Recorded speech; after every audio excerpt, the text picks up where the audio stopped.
पहले एनसीपी सांसद सुप्रिया सुले, उसके बाद उनके पिता और एनसीपी प्रमुख शरद पवार ने एनसीपी में किसी भी तरह की टूट से इंकार किया है।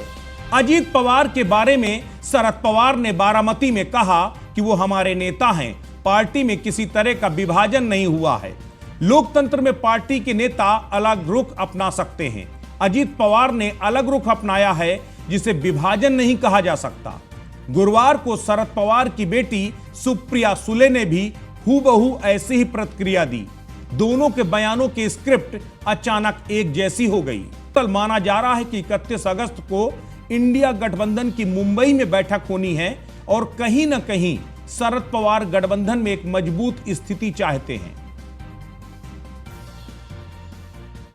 पवार साहब ने पहले ही क्रिस्टल क्लियर कर दिया है, एकदम स्पष्ट तरीके से, कि कुछ भी हो जाए मैं भाजपा के साथ जाऊंगा नहीं, मैं इंडिया के साथ ही रहूंगा।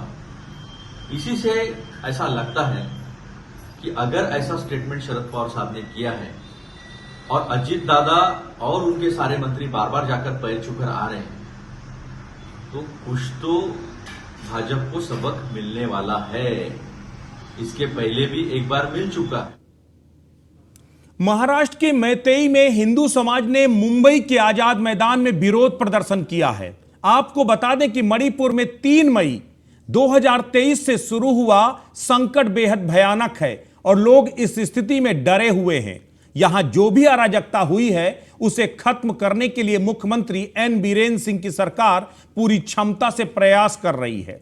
केंद्र सरकार ने यहां सेना तैनात कर दी है। प्रदर्शनकारियों ने कहा कि यहां हिंसा नहीं रुकती क्योंकि इन सभी घटनाओं के पीछे कुकी समुदाय के कुछ समूह जो नार्को आतंकवादी हैं, लंबे समय से योजना बना रहे हैं। ऐसा आरोप मैथई समाज के महेश्वर थोंगजोंग ने लगाया है। तो शू एग्रीमेंट, ट्राइपार्टाइट एग्रीमेंट जो भारत सरकार के साथ सेंट्रल सरकार, मणिपुर सरकार और 25 मिलिटेंट्स ग्रुप के साथ किया हुआ सस्पेंशन ऑफ ऑपरेशन का किया हुआ शू एग्रीमेंट है, उसको खारिज कर दिया जाए। एनआरसी जल्द से जल्द लागू कर दिया जाए और जो वो मांग कर रहे हैं, सेपरेट एडमिनिस्ट्रेशन की मांग कर रहे हैं, वो मांग को सुनते, मतलब अभी जो मांग करने वाला लोग ही जेल में रख देना चाहिए, क्योंकि वो भारत को तोड़ने वाला चीज है, ये सुनने वाला चीज नहीं है। तो इसके लिए सबको तोड़ उसके देश दुनिया में चंद्रयान 3 के सफल परीक्षण करने के मामले में जो वैज्ञानिकों की टीम में शामिल ग्रुप डी वैज्ञानिक रवि कुमार के घर पर जश्न का माहौल है। उनकी माता गृहिणी मधुबाला चौधरी बहुत ज्यादा उत्साहित नजर आई। उन्होंने बताया कि रवि बचपन से ही मेधावी हैं। उसने 10वीं की पढ़ाई नवोदय विद्यालय सीतामढ़ी से की। 2007 में उसने 12वीं की पढ़ाई पब्लिक स्कूल समस्तीपुर से की। 2008 में रवि का नामांकन IISST त्रिवेंद्रम में हुआ। 2012 में वैज्ञानिक के तौर पर इसरो में ज्वाइन किया। इसरो में भी 125 में रहता है। वहां ग्रेड 2 वैज्ञानिक के तौर पर इनकी ज्वाइनिंग हुई थी। कुछ ही दिन में ग्रुप सी और फिर आज ग्रुप डी वैज्ञानिक के तौर पर काम कर रहे हैं। पिछले 11 वर्षों से लगातार इसरो में कार्यरत हैं। आपको बता दें कि चंद्रयान 2 के परीक्षण में भी रवि कुमार का बड़ा योगदान रहा है। नवोदय विद्यालय सीतामढ़ी से प्रारंभिक शिक्षा ये उसके बाद IIST त्रिवेंद्रम में बीटेक करने के लिए गए, एवियोनिक्स कोर्स करने के लिए। वहाँ से इसरो स्पॉन्सर्ड इंस्टीट्यूट था IIST, वहीं से इसरो में ज्वाइन हो गया। वहीं से 2012 में इसरो में ज्वाइन कर बीटेक करने के बाद हम मेन बेस इस का मजबूत किए हैं। ये बाकी फाकी मारी वाला पढ़ाई नहीं, फाकी मारी जहाँ देखते थे तुरंत उस सब पर खैर लेते थे।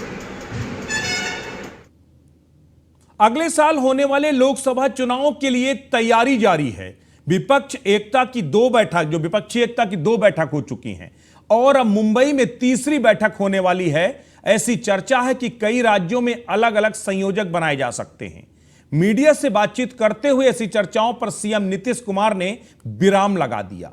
कहा कि 31 अगस्त को हम सभी विपक्षी दलों की बैठक में शामिल होने मुंबई जाएंगे। 1 सितंबर को बैठक होगी, इसकी जानकारी दी जाएगी क्या फैसला हुआ है। केंद्र पर हमला करते हुए नीतीश कुमार ने कह दिया कि आजकल जो है केंद्र में किसी को छोड़ नहीं रहे हैं, सबको तंग ही कर रहे हैं। जाति आधारित जनगणना को लेकर नीतीश कुमार ने बड़ा बयान दिया, कहा कि जाति आधारित जनगणना पूरे देश में रोल मॉडल बनेगा। अब तो कई राज्यों में मांग उठने लगी है, सभी आंकड़े सार्वजनिक किए जाएंगे। कुछ लोगों ने जाति आधारित गणना में रोड़ा अटकाने का काम किया है। ये सभी को पता है कि आजकल केंद्र वाले क्या कर रहे हैं।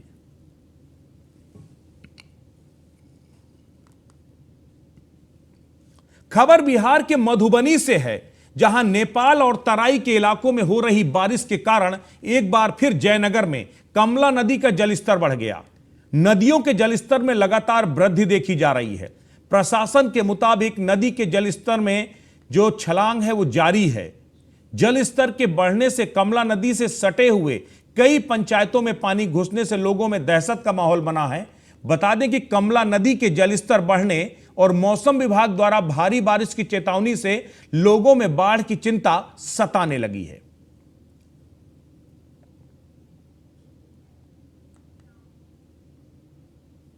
चारा घोटाले में एक बार फिर लालू प्रसाद यादव के खिलाफ सुप्रीम कोर्ट में सुनवाई हुई। इसको लेकर बिहार में सियासत शुरू है। सीएम नीतीश कुमार का बयान सामने आया है, जिसमें उन्होंने कहा कि बेचारा लालू यादव को केंद्र सरकार परेशान कर रही है। इसी बयान पर बीजेपी प्रदेश अध्यक्ष सम्राट चौधरी ने पलटवार किया है। उन्होंने कहा कि शायद नीतीश कुमार भूल गए कि लालू यादव को फंसाने वाले वो खुद हैं। उन्होंने ही सीबीआई जांच की मांग की थी। लालू यादव के खिलाफ अगर किसी ने आवेदन दिया तो वो सीएम नीतीश कुमार हैं। आज अगर रेलवे घोटाले में भी लालू यादव फंसे हैं तो आवेदनकर्ता नीतीश कुमार और उनके लोग हैं। लालू यादव जिस जिस घोटाले में फंसे हैं उसमें उन्हें कौन फंसाया है, यह बिहार की जनता भली भांति जानती है। नीतीश कुमार की पार्टी के ही लोग लालू यादव के खिलाफ आवेदन किए थे। शरद यादव, शिवानंद तिवारी, ललन सिंह, ये सभी लोग सीबीआई को प्रमाण देने वाले हैं। इसके बाद लालू यादव को सजा हुई थी। नीतीश कुमार को शर्म आनी चाहिए। मैं तो किसी का जवाब नहीं देता हूं, लेकिन राष्ट्रीय जनता दल में जिनको अपनी इज्जत बचानी है वो पार्टी छोड़ दे। लालू जी के खिलाफ आवेदन करने वाले कौन है? जिसने सीबीआई को ये पूरा कागजात पहुंचाया उसका नाम क्या है? नीतीश कुमार जी को शर्म आनी चाहिए। उन्हीं के पार्टी के नेता सरदेश शरद यादव जी, राजद के नेता शिवानंद तिवारी जी और जनता दल यूनाइटेड के ललन सिंह जी यही तो कागज देने वाले हैं। सुप्रीम कोर्ट से दिल्ली के पूर्व मंत्री सत्येंद्र जैन को राहत मिली है। दिल्ली के पूर्व मंत्री सत्येंद्र जैन की अंतरिम जमानत बढ़ाई गई है। चिकित्सा आधार पर अंतरिम जमानत 1 सितंबर तक बढ़ाई गई है।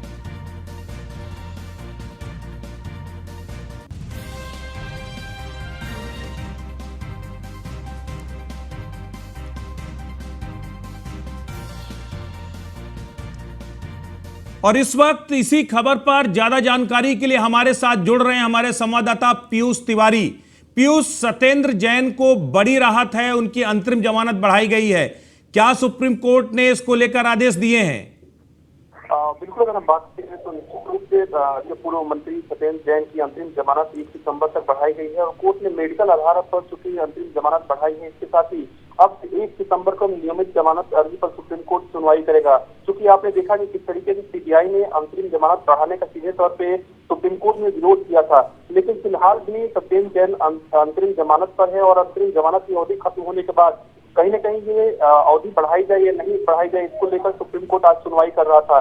लेकिन सुप्रीम कोर्ट ने सीधे तौर पे कहीं न कहीं थोड़ी बहुत राहत एक बार फिर से सत्येंद्र जैन को जरूर दी है और 1 सितंबर तक नियमित जमानत अर्जी को सुप्रीम कोर्ट ने बढ़ा दिया है। इसके साथ ही अगर हम बात करें तो आपने देखा कि पिछली बार किस तरीके से सुप्रीम कोर्ट ने खराब सेहत के आधार पर कहीं न कहीं 6 मई को 6 हफ्ते के लिए अंतरिम जमानत दी थी शुरुआती दौर में सत्येंद्र जैन को। इसके साथ ही सत्येंद्र जैन की ओर से जो वकील पेश हुए थे उन्होंने सीधे तौर पे उस दौरान कहा था, यानी कि पिछली सुनवाई में कहा था कि सत्येंद्र जैन की सर्जरी होनी है। 3 अस्पतालों में ऐसी रिपोर्ट दी है। हालांकि यही अस्पतालों की रिपोर्ट को कोर्ट के समक्ष पिछली सुनवाई में रखा गया था।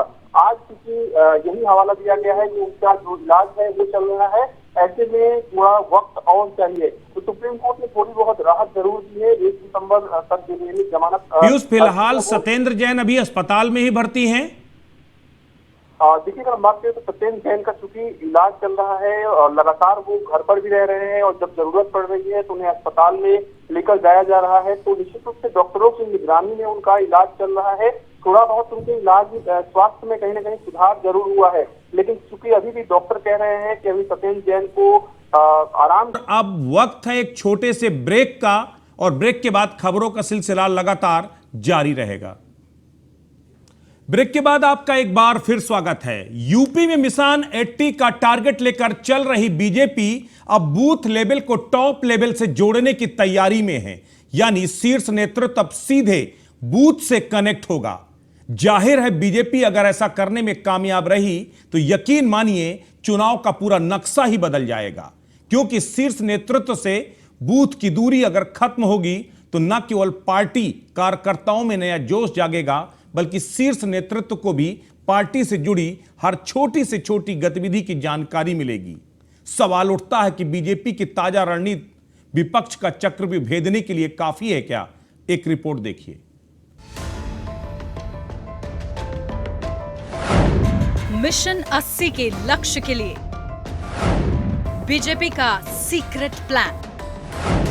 बूथों के लिए अब दिल्ली दूर नहीं।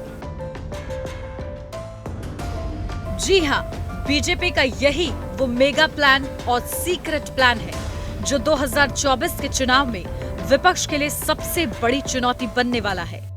बूथ अध्यक्ष, पन्ना प्रमुख जैसे सफल प्रयोग करने के बाद अब बीजेपी बूथों से डायरेक्ट कनेक्शन जोड़ने जा रही है। बीजेपी की रणनीति साफ है कि अब शीर्ष नेतृत्व बूथों से सीधे जुड़ेगा और चुनाव की हर छोटी बड़ी जानकारी लेने के साथ ही फीडबैक भी लेगा। इस अभियान में प्रदेश अध्यक्ष भूपेंद्र चौधरी, संगठन महामंत्री धर्मपाल सिंह शामिल हैं। साथ ही क्षेत्रीय अध्यक्ष, जिला अध्यक्ष और राष्ट्रीय टीम के यूपी के पदाधिकारी भी शामिल रहेंगे। हर दिन 2 बूथ अध्यक्षों से बात करनी होगी। यूपी में इस वक्त 1,72,000 से ज्यादा बूथ हैं। इसके लिए सभी बूथ अध्यक्षों के नंबर केंद्रीय टीम को भेजे जाएंगे। केंद्रीय टीम हर दिन 2 बूथ अध्यक्षों के नंबर पदाधिकारियों को भेजेगी। बातचीत के बाद संबंधित पदाधिकारियों को दिल्ली शीर्ष नेतृत्व को फीडबैक देना होगा। संवाद अभियान के तहत विशेष तौर पर यह भी सुनिश्चित किया जाएगा कि कोई भी पदाधिकारी अपने से किसी भी बूथ अध्यक्ष को कॉल नहीं कर सकता। केवल उन्हीं नंबर पर करना होगा कॉल जो नंबर दिल्ली से भेजे जाएंगे। उन्हें नंबरों पर कॉल करनी होगी। बीजेपी का मकसद 2024 के लिए बूथ पर खुद को ज्यादा मजबूत करना है। संगठन की सबसे निचली इकाई को केंद्रीय नेतृत्व से जोड़ना है। साथ ही बूथ अध्यक्षों को मोटिवेट कर सही फीडबैक लेना है। भारतीय जनता पार्टी संपर्क और संवाद में भरोसा रखती है। भरोसा ही नहीं रखती, उस पर अमल भी करती है। कार्यकर्ता शीर्ष स्तर का हो या निचले स्तर का, आपस में निरंतर संवाद बने रहने से तमाम तरह की समस्याएं, तमाम तरह की दुविधाएं भी खत्म होती हैं और जो नीतियां हैं, जो कार्यक्रम है, उसका असर निचले स्तर तक जाता है। जिस तरह से कार्यकर्ता से संपर्क रखते हैं, उसी तरह से जनता से भी संपर्क और संवाद रखने का कार्यक्रम भारतीय जनता पार्टी का है। उसी का लाभ भारतीय जनता पार्टी को मिल रहा है और भारतीय जनता पार्टी का जनाधार बढ़ रहा है। यानी अगर आप बीजेपी के बूथ अध्यक्ष हैं और किसी दिन अचानक सुबह सुबह आपके फोन में सीधे प्रदेश अध्यक्ष भूपेंद्र चौधरी का फोन आ जाए तो हैरान मत होइएगा, क्योंकि बीजेपी की नई चुनावी रणनीति का एक अहम हिस्सा संवाद कार्यक्रम भी है। साफ है, हर चुनाव में रणनीति के मामले में विपक्ष को कोसों पीछे छोड़ने वाली बीजेपी की ये ताजा रणनीति अगर काम कर गई तो बूथ लेवल पर ही बीजेपी बड़ी लीड लेने में कामयाब हो जाएगी, जो कम से कम विपक्षी गठबंधन की सेहत के लिए तो कतई अच्छी नहीं होने वाली। 2014 में अपना बूथ सबसे मजबूत से शुरू की गई बूथ की कार्रवाई को लेते हुए 2024 में भी इसको कहीं ना कहीं फुल प्रूफ करने की कार्रवाई करती नजर आ रही है उत्तर प्रदेश की भारतीय जनता पार्टी की इकाई। अमित शाह ने 2014 में एक नारा दिया था कि अपना बूथ सबसे मजबूत। उसके बाद लगातार 2014 से जो विजय रथ है भारतीय जनता पार्टी का चलता हुआ नजर आ रहा था। इसको कहां से जीत कर रथ रुके ना, इसको लेके अब नई कवायद शुरू करती जा रही है। अपने नेताओं का सीधे संपर्क रहेंगे बूथ के अध्यक्ष। माना जा रहा है कि पदाधिकारियों को नंबर दिए जाएंगे और नंबरों पे सीधे संवाद करते नजर आएंगे अपने बूथ अध्यक्षों से। भारतीय जनता पार्टी के पदाधिकारी नाराजगी और फीडबैक दोनों का काम करते नजर आएगी। अब देखना होगा 2014 से चलने वाला विजय रथ क्या 2024 में भी बूथ के स्तर पे अपने आप मजबूत करते हुए ये विजय का लक्ष्य जो प्राप्त करना है 80 में 80 उसको पूरा करती नजर आती है बीजेपी या नहीं, यह तो आने वाला वक्त ही बताएगा। Bureau report, news 1 India. BJP के प्रदेश अध्यक्ष भूपेंद्र चौधरी का पद संभालते हुए 1 साल पूरा हो गया। इस दौरान भूपेंद्र चौधरी ने अपनी कार्यशैली से केंद्रीय नेतृत्व को कई बार प्रभावित किया। बीते 1 साल में भूपेंद्र चौधरी का कामकाज रिजल्ट ओरिएंटेड रहा, मजबूत करने में बड़ी भूमिका निभाई। देखिए खास रिपोर्ट।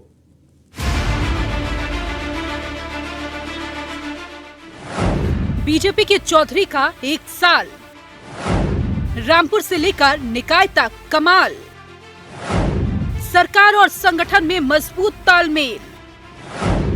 अब चौधरी नई चुनौती के लिए तैयार। विधानसभा चुनाव के बाद बतौर प्रदेश अध्यक्ष स्वतंत्र देव सिंह के बाद जब भूपेंद्र चौधरी का नाम सामने आया तो बहुतों को ऐसा लगा कि पश्चिमी यूपी के चौधरी की चौधराहट पूरे यूपी में नहीं चलेगी। लेकिन जब भूपेंद्र चौधरी ने रिजल्ट देना शुरू किया तो उन सब की जुबान बंद हो गई जिन्होंने उन्हें हल्के में आंका था। लगभग 1 वर्ष में भारतीय जनता पार्टी उत्तर प्रदेश ने जो हमारे कार्यक्रम और अभियान पार्टी की तरफ से, केंद्रीय पार्टी की तरफ से आए, उसमें उत्तर प्रदेश के कार्यकर्ताओं ने सबने मिलकर पूरे प्रदेश देश भर में सबसे अच्छा परिणाम, सबसे बेहतर, मतलब ये कहें कि नंबर 1 पर हम लोग रहे। नगर निकाय के चुनाव में भारतीय जनता पार्टी की बहुत अच्छी सफलता मिली। पहली बार किसी राजनीतिक दल को इतनी बड़ी सफलता मिली होगी। जो 25 अगस्त 2022 को बीजेपी की कमान संभालने के बाद भूपेंद्र चौधरी ने सबसे पहला काम किया संगठन और सरकार के बीच तालमेल बैठाने का। योगी सरकार के पहले कार्यकाल से उलट इस बार संगठन और सरकार में बेहतर तालमेल रहा। कहीं भी संगठन और सरकार के बीच टकराव की नौबत ही नहीं आई। पीएम मोदी के 9 सालों के कार्यकाल का प्रचार प्रसार करने में यूपी अव्वल रहा।